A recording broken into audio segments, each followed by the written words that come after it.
The New York State Office of Addiction Services and Support, or OASAS, provides this podcast as a public service. Thoughts and opinions expressed do not necessarily represent or reflect those of the agency or state. This is Addiction, the Next Step.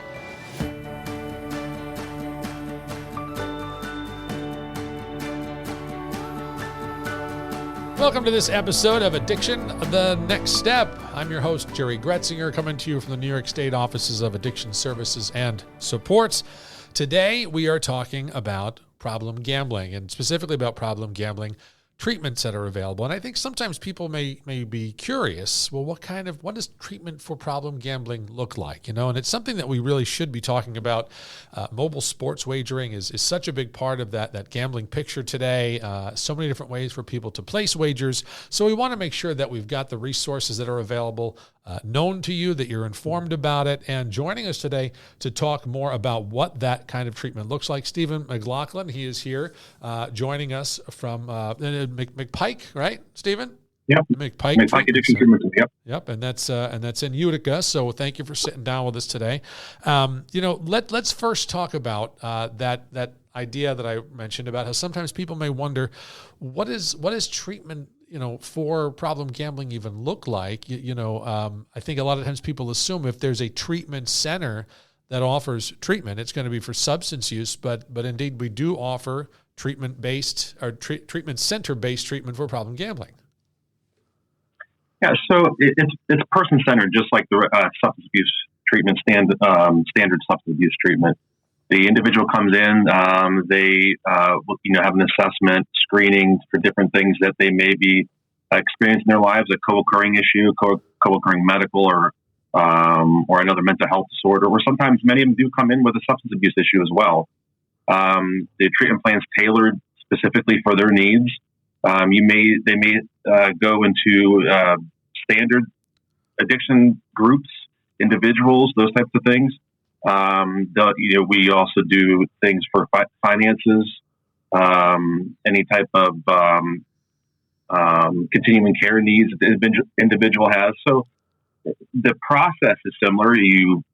Referrals get put in, either the individual calls or it's referred by an outside agency, and it's that process similar. The admission process is similar, and the just the counseling process is a lot similar. So it's not as different as many people would think for gambling treatment compared to substance abuse treatment. And it can be both inpatient or outpatient?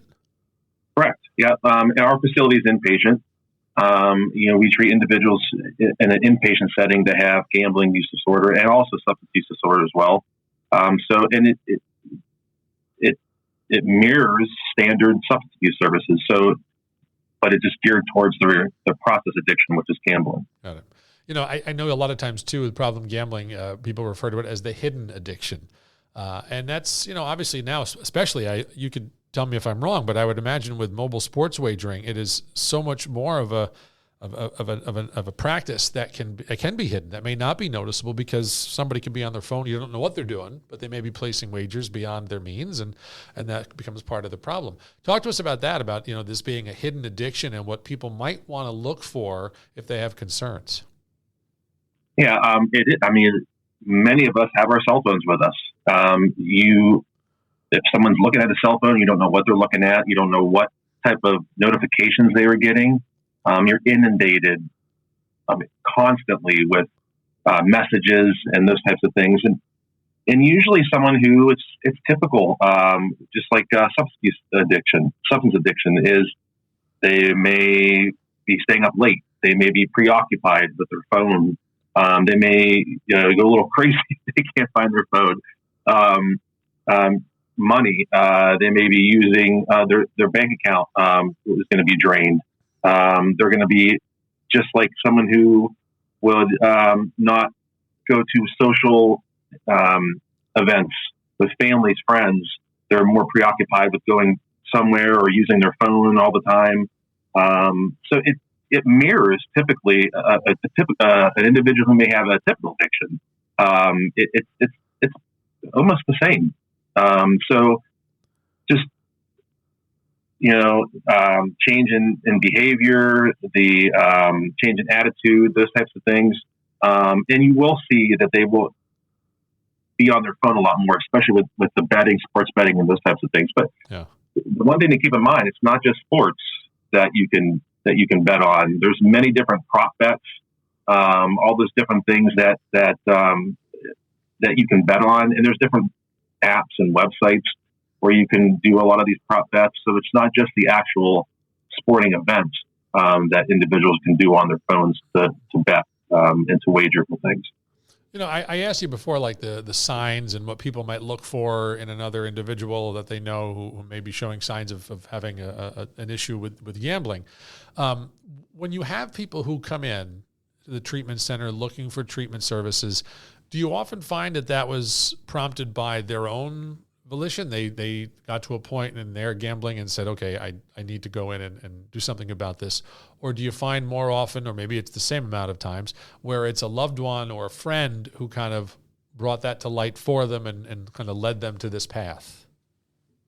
I think the majority you find it's a loved one or a friend that would say, we notice something's going on, or, a significant other noticing that, they share a bank account and those types of things. They could see that the money, is draining, or they see the change in behavior. Because a lot of times with gambling, you go a scratch off is gambling, and you do that daily. You may not see that as a problem, but then when it starts affecting your life and someone else's, someone points it out. And some people don't even realize that is an actual addiction, where that it would lead someone to attempt to go into treatment. So it usually someone identifies it, says that this is an issue that you really want to get checked out, and then sometimes they are given an ultimatum to go into treatment, which that's okay. You work with that. You use motivational interviewing just like you would with someone that is coerced to go into treatment for standard addiction. So it's usually a family friend that identifies it and points them in the right direction.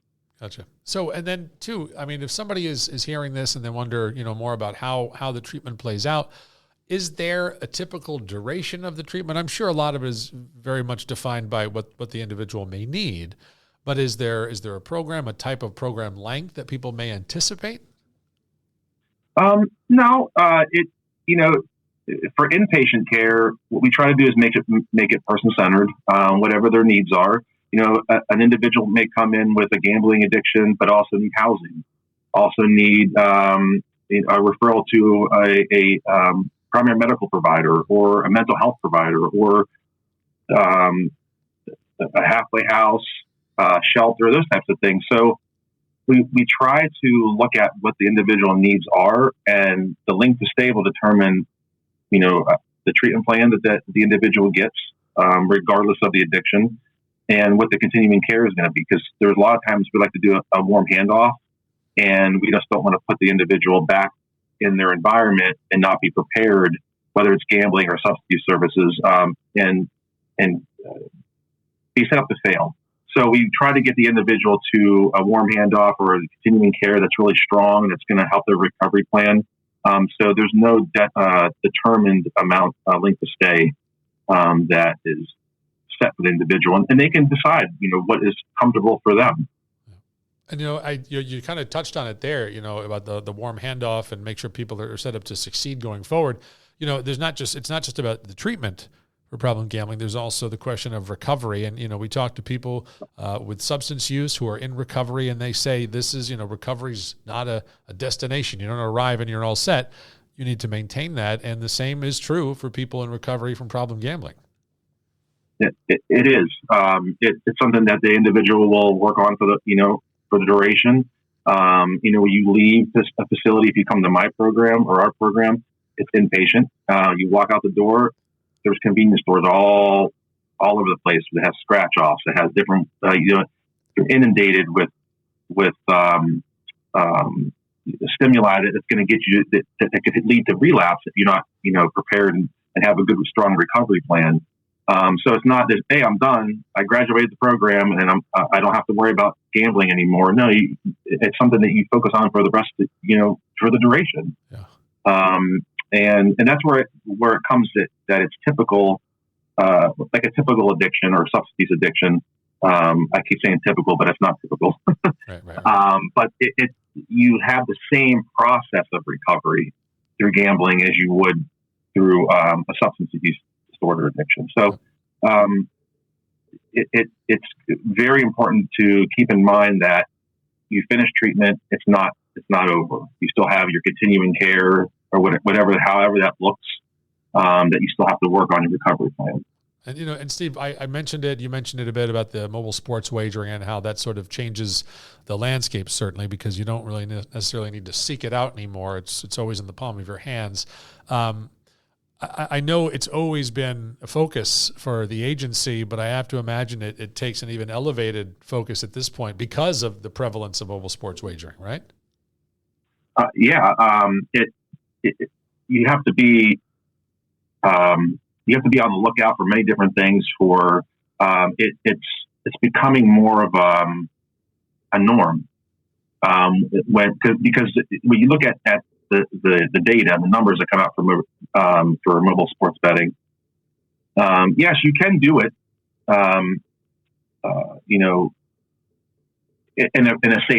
in a safe way. But then if it becomes a problem for somebody, since you're inundated by it from all the different games and sports wagering is not just football, baseball, hockey. It's also golf. It's also tennis. It's also, I've actually seen cricket. Oh, wow. Betting for cricket and there's different things, but you're inundated with it so much, and it becomes, since it is so popular now, it does become more prevalent when you are even somebody who because we screen every individual that comes through our doors, whether you have a gambling issue or not. Mm-hmm. And you will find that many of them have participated in mobile sports betting or any type of like, you have the casino stuff on the phones now, the apps, yeah. So it's becoming prevalent, not just in the standard population, but also in the addiction population, where it may not become a full-blown addiction, but it is something that's a problem. So yeah, it's you have to keep your eyes and ears open for that for an individual who is just coming in for standard substance abuse treatment. If you don't identify that, screen for that, and make that part of the recovery plan, if they do have an issue, then their chances of relapse on both things is possible. Yeah. Yep. Steve, listen, I want to mention too, I know we mentioned you're from McPike in Utica, and it's one of our two treatment centers that have treatment for problem gambling, the other being the Bronx Treatment Center, correct? Mm-hmm. Yep. So if people want more information, they want to get some more resources, learn what they can do to kind of access some of this, we want to give you our website. It's oasas.ny.gov, oasas.ny.gov. You can always call our Hope line as well. It's 877-8-HOPE-NY. And Steve, any other things you want to let people know as we kind of wrap up about what they can do or should consider if they're thinking to themselves, maybe it's time for me to make a call?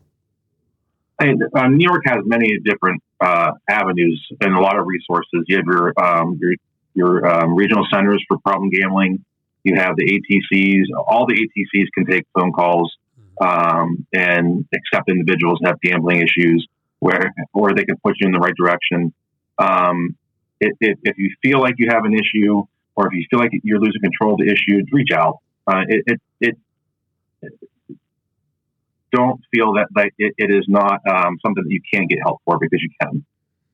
Yep, and there's no bad questions, no wrong questions, and everybody's just here to do what they can to assist. Yep, no wrong door. That's right. All right, Steve, listen, thank you so much for sitting down and chatting with us today. We appreciate it. And thank you, everybody, for checking out this latest episode of Addiction, The Next Step, brought to you by OASAS. I'm Jerry Gretzinger, your host. And until we see you next time, be well.